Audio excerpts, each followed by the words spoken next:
नमस्कार, मैं हूं कंचन अवस्थी और स्वागत करती हूं आपका क्राइम चक्र के एक नए एपिसोड में एक नई कहानी के साथ। आज के जीवन में सच्चा प्यार मिल पाना बहुत ही मुश्किल है और अगर मिल जाए तो हर कोई उसे संभाल कर रखना चाहता है। ऐसी कोई हरकत वो नहीं करता जिससे उसका वो प्यार छिन जाए या उसका वो प्यार खो जाए।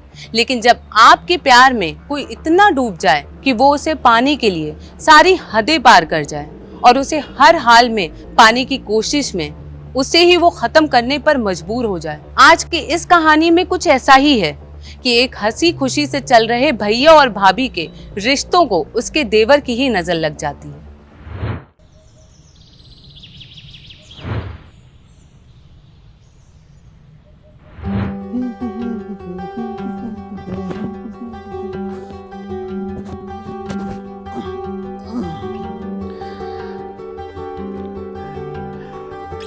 संजू, संजू जी। अरे मेरा वॉलेट कहाँ है यार? वही है टेबल पर। अरे यार मुझे ऑफिस के लेट हो रहा है यार, नहीं मिल रहा है, जल्दी आओ। अरे वहीं पर तो है। अरे नहीं मिल रहा है, बोल रहा हूँ ना। रुकिए मैं आती हूँ।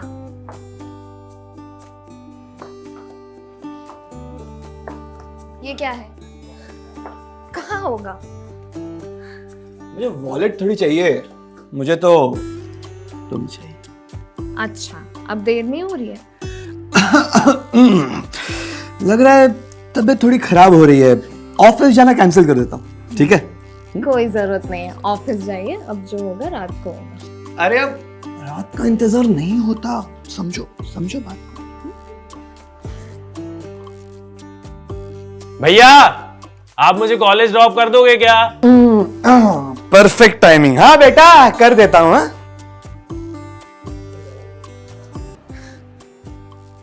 भाभी आप यहाँ हो, मुझे बहुत जोर से भूख लग रही है, जल्दी से नाश्ता दे दो ना। जाओ जाओ, खिला दो, 2 दिन से खाया नहीं। अभी देती हूँ।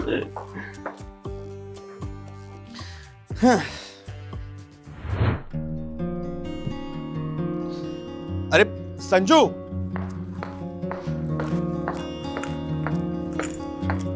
संभाल के जाइएगा। Bye bye. बाय भाभी। जल्दी आता हूँ, चलो।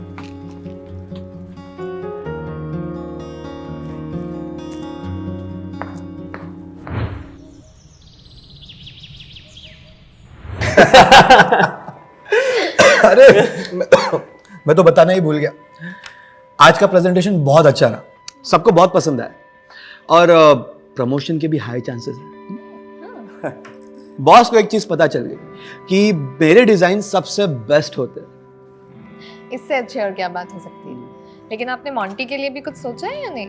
अरे हाँ मोंटी, तुम आज कॉलेज से वो कॉन्वोकेशन लेटर लाने वाले थे, मिला? हाँ मिल गया ना भैया। बहुत बढ़िया। तो फिर अभी आगे क्या क्या सोचा है? कि बस यही आवारागर्दी करनी है? नहीं मतलब 3 साल के ग्रेजुएशन को तुमने 5 साल लगा दिए, थोड़ा सीरियस हो जाओ भाई। अरे मोंटी, मोंटी खाने पर से ऐसे नहीं उठते बेटा। आपको अभी उससे ऐसे बात करनी जरूरी थी। इसमें क्या गलत बोला मैंने? माँ और पापा के जाने के बाद घर कैसे संभाला है तुम भी जानती हो, और ये देखो नवाबजादे खाना छोड़कर जाता है। मैं समझती हूँ, लेकिन वो कोशिश कर रहा है ना। कोशिश 2 साल बर्बाद नहीं होते अगर अच्छी कोशिश की होती तो। बच्चा है वो अभी। बच्चा अभी शादी करवा दो ना तो बाप बन जाएगा, और इसे किसी भी चीज की कदर ही नहीं है। तुम इसके लिए मां नहीं बन रही हो। मैं दिन रात मेहनत कर रहा हूं, पर इसे किसी चीज की परवाह ही नहीं है। जब भी देखो वो फोन में लगा रहता है। क्या है उस फोन में? आप छोड़िए इन बातों को, खाना खाइए। मेरा भी मूड उड़ गया, चल नहीं खा।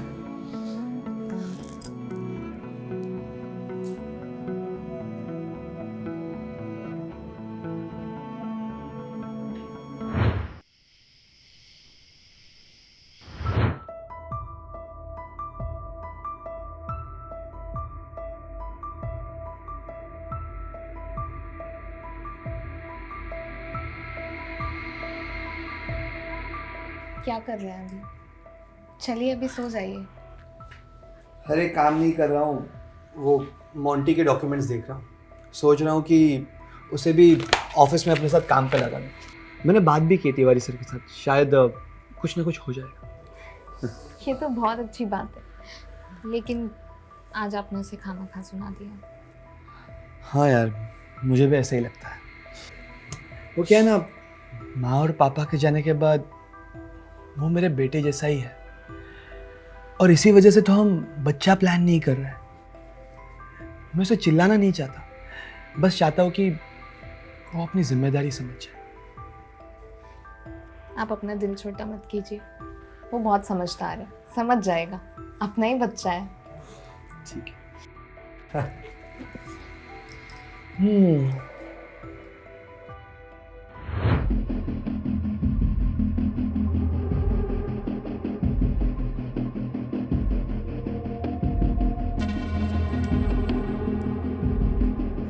तुम मेरी क्यों नहीं हो सकती? तुमको पता है ना मैं तुमसे कितना प्यार करता हूं। बस एक मौका देकर देखो, तुम्हें ना जन्नत की सैर करा दूंगा। लेकिन हम दोनों के बीच में इस कांटे को उखाड़ के फेंकना पड़ेगा। लेकिन तुम चिंता मत करना, तुम्हें ना मैं बिल्कुल रानी बनाकर रखूंगा। I love you so much.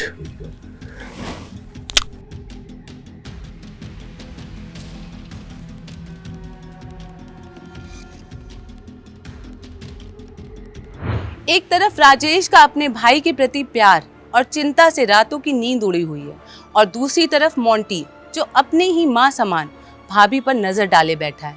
ऐसे लोगों को आप क्या कहेंगे? क्या ऐसे लोग सच में भरोसे के लायक होते हैं? क्या ऐसे लोगों पर हमें भरोसा करना चाहिए? क्योंकि ऐसे लोग तो आस्तीन के सांप से भी भयानक होते हैं।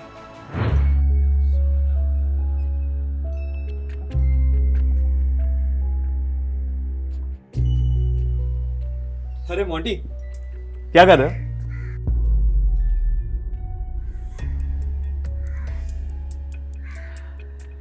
देख रहा हो तुम बहुत दिनों से हमारे साथ खाने पे भी नहीं बैठते, बहुत उदास से रहते। देखो, मैंने ऑफिस में बात कर ली, कल से तुम मेरे साथ ऑफिस में आना। काम बहुत ही आसान है, और कुछ नहीं समझा तो मैं तो हुई ना। अरे अब भी खुश नहीं हुए? ठीक है, मुझे पता है तुम्हें खुश कैसे करना है।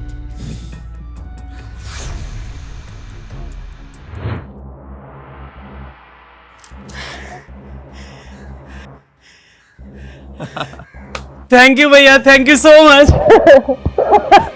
मैं कब से सोच रहा था कि मुझे ये वाली बाइक मिले। थैंक यू मुझे नहीं, भाभी को बोलना, आइडिया उनका था। तो हम दोनों की तरफ से तुम्हें ये बर्थडे गिफ्ट। जाओ। थैंक यू सो मच भैया। मैं अभी जाके ना एक बाइक सबको दिखा के आता हूँ। जाओ जाओ।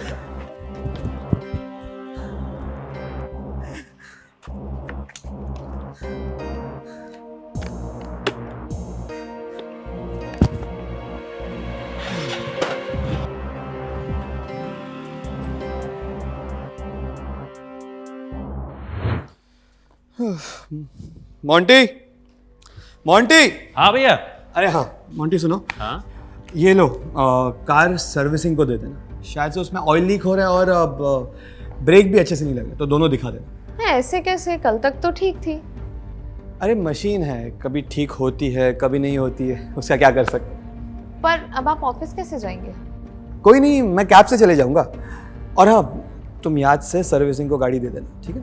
और संजू, मैं घर पे शायद ना आ पाऊँ, क्योंकि मुझे ऑफिस के बाद नया प्लान देखने जाना है, तो लेट हो जाएगा मुझे, और फिर मैं वहीं रुक जाऊंगा क्योंकि वहाँ पे ट्रांसपोर्टेशन फैसिलिटी अवेलेबल नहीं है। अरे भैया, आप मेरी ये बाइक की चाबी ले जाओ ना, बाइक ले जाओ, फिर दिक्कत ही नहीं है। आप बाइक ले जाइए, ये सही रहेगा। हाँ, ये अच्छा रहेगा। तो फिर मैं ऑफिस का काम निपटा लूंगा और वहाँ जाके जल्दी से वापस आ जाऊंगा। ठीक है? चलो मिलते हैं।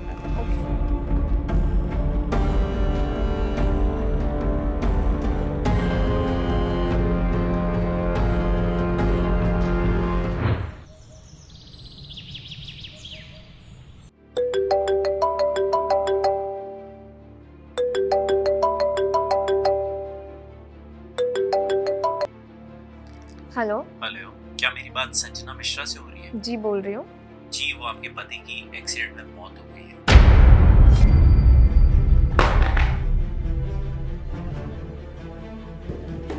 भाभी, क्या हुआ भाभी? भाभी, हेलो। राजेश जी की एक्सीडेंट में मौत हो गई है। मैं आपको लोकेशन भेजता हूँ, आप लोग आकर बॉडी कलेक्ट कर लीजिए। हाँ, हम आ रहे हैं। भाभी, भाभी, भाभी।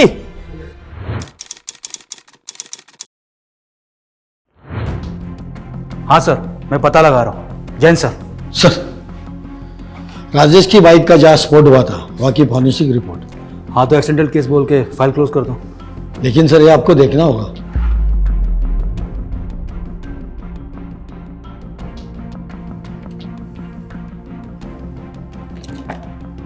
ये तो एक्सप्लोजिव है और कोई ऐसा वैसा नहीं बल्कि केमिकली डिजाइंड है। मतलब कातिल को अच्छे से पता था कि गाड़ी के गर्म होते ही अंदर का केमिकल एटमॉस्फेयर के ऑक्सीजन में कांटेक्ट में आके आग पकड़ लेगा। और स्पोर्ट्स बाइक ज्यादा हीट प्रोड्यूस करती है कंपेयर टू नॉर्मल बाइक। और एक बात सर, बाइक के कूलेंट के पार्ट्स गायब है। मतलब किसी ने जानबूझकर बाइक के साथ छेड़छाड़ की है। एक काम करो, पड़ोसियों से पूछताछ करो, ये मोंटी के कॉलेज में भी पूछताछ करो। जी सर।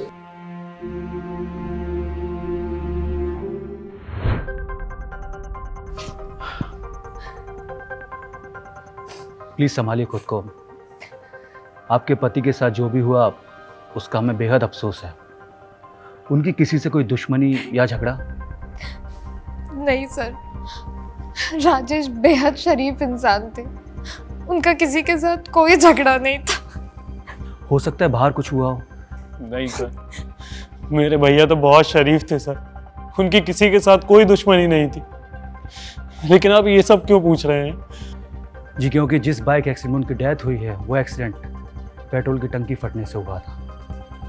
और हमें जांच में पता चला है कि उसके सेफ्टी पार्ट्स निकाले गए थे। लेकिन सर, बाइक तो एकदम न्यू थी सर। हमें भी शक है कि एक्सीडेंट है, बल्कि एक प्लांट मर्डर हो सकता है, क्योंकि हमारे पास चली हुई बाइक के अलावा और कुछ नहीं है। वैसे वो बाइक आपकी थी ना? हाँ सर, वो बाइक भैया ने मुझे गिफ्ट की थी और उनकी किसी के साथ दुश्मनी नहीं थी सर। पता नहीं सर, हमारी किस्मत खराब है जो उनके साथ ये सब हो गया। ठीक है, फिलहाल हम चलते हैं। अगर आपको कुछ पता चले तो हमें इन्फॉर्म कीजिएगा।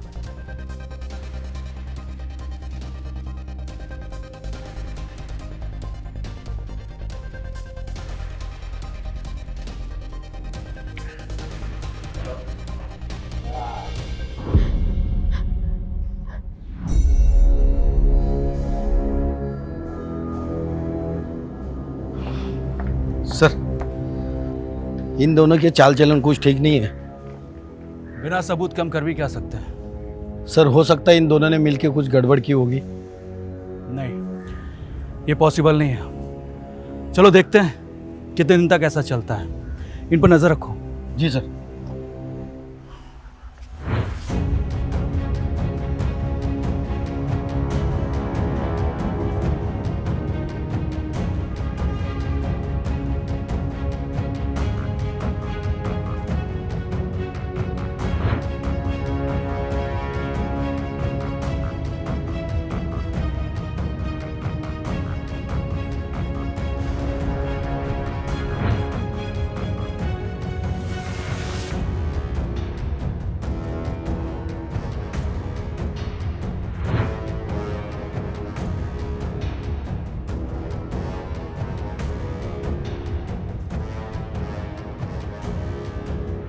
सर, हम पूरी कोशिश कर रहे हैं, बहुत जल्द कुछ पता चलेगा। Okay sir. Jain sir. Sir, हमने आसपास पूछताछ की। पड़ोसी ने उसके बारे में ऐसा बोला कि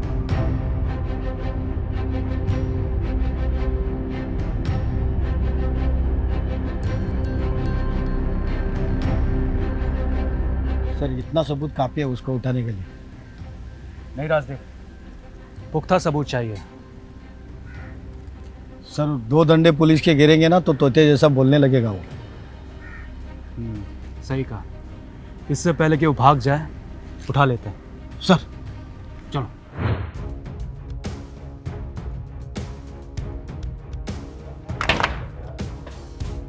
संजू,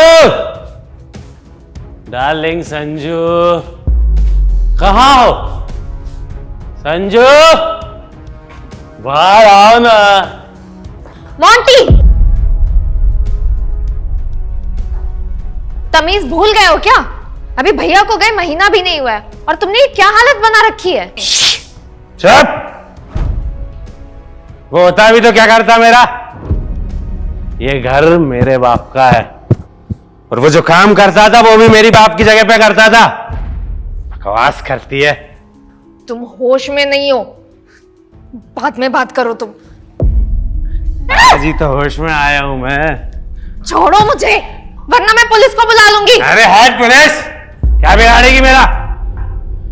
जैसे उसे तेरे पति को मारा था ना, वैसे ही तुझे भी निपटा दूंगा। इसलिए जैसा बोलता हूं वैसा कर। नहीं, छोड़ो।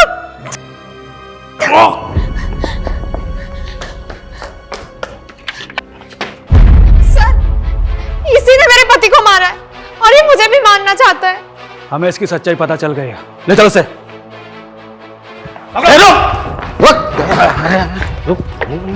इधर बात है। चल चल।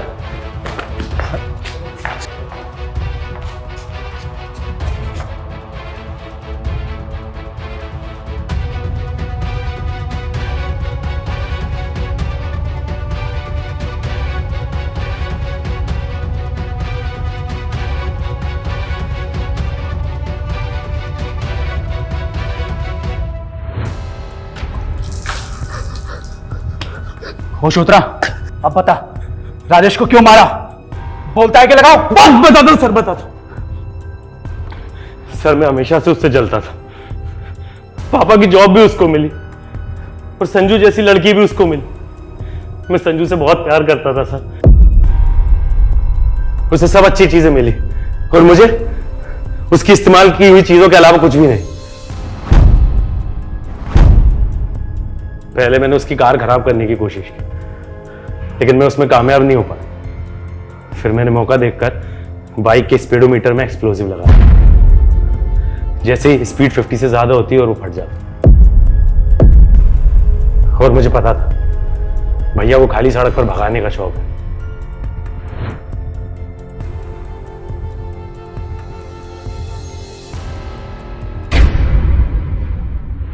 तो देखा आपने कि ईर्ष्या इंसान से क्या क्या करवा सकती है। एक बेहद नॉर्मल दिखने वाले परिवार में भी ऐसी कोई वारदात हो सकती है। लेकिन इस कहानी से हमें यही सीख मिलती है कि चाहे आप लाख कोशिश कर लें, जिनकी सोच और मानसिकता छोटी होती है वो कभी बड़ा सोच नहीं पाते।